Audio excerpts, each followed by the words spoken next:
to another episode of Retro Tech, and we are back with the wonderful, I say that tongue-in-cheek, Time Ancient PC. It's an Intel Celeron processor, Windows XP machine that I picked up off of, I'm having to talk louder than normal because this fan on this thing's freaking noisy, but it's part of this £20 jump PC job lot, so yes, I've booted it up now. The last one I did, which was the eMachines machine, I'd already gone in through it and cleared everything off. This one I haven't. All I've done is gone on and put on Cam Studio, so I just can do screen capture, but basically this is the person set up now.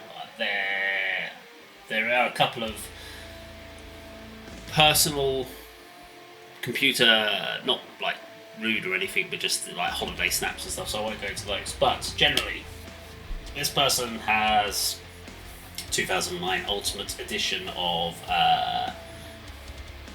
encyclopedias on here, Universal Britannica. There you go. Nowadays you just do a search on Wikipedia. But you've got a lot of other stuff in here. So obviously was using photo editing suites, classic spyware. Dr. I loved that program growing up. One of my favourite ones in there, Photo Impressions. I think Picasso's on here as well, Digimax e-reader, FinePix viewer.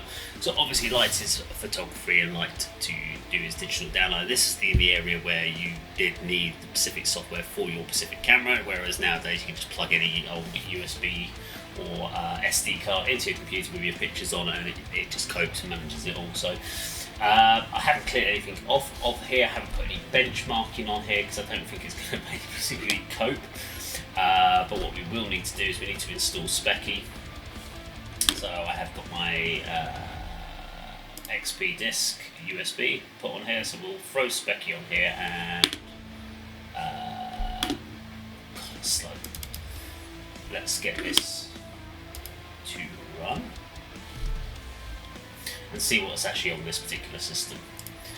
But considering this feels slower, it doesn't have a graphics card built into this one. So there's no graphics card built in it. I think again it's a 1GB of system memory and running pretty much the exactly same setup, which makes me wonder why the person got the previous computer. If that was the case, I hope the hard drive's maybe a bit bigger, but I'm not holding out any major hope. It might be the same. So okay, so we've gone from a home edition to a professional edition, which is good. Obviously still on the same different integrated graphics card, but it's still integrated.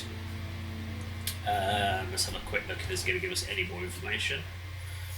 So we went from an Intel Celeron 320, so this is the earlier model, so rather than the 340 it was on the later one. We've got a gigabyte of RAM on here, so he's again same sort of thing but slightly slower. And again he's got an 80GB hard drive, so it's not going to give us much in the way of benchmarking. It's not a happy computer. So okay, interesting. So the total memory source is only 3 on this one. That's interesting, because generally it's always 2 or 4, because it's always paired up memory.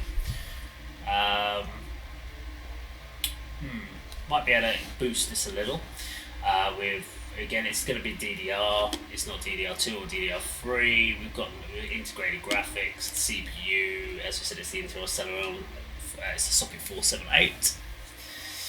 Not going to be fast, can't really do much in the way of overclocking. It's a single core, single thread system.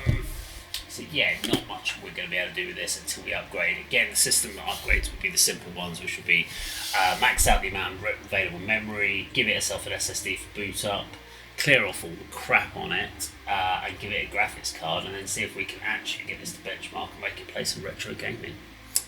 Can we make a little retro gaming little PC out of this? Don't know, but we're going to give it a freaking good go and see if we can make it happen. So yeah, check back in another episode when we do that.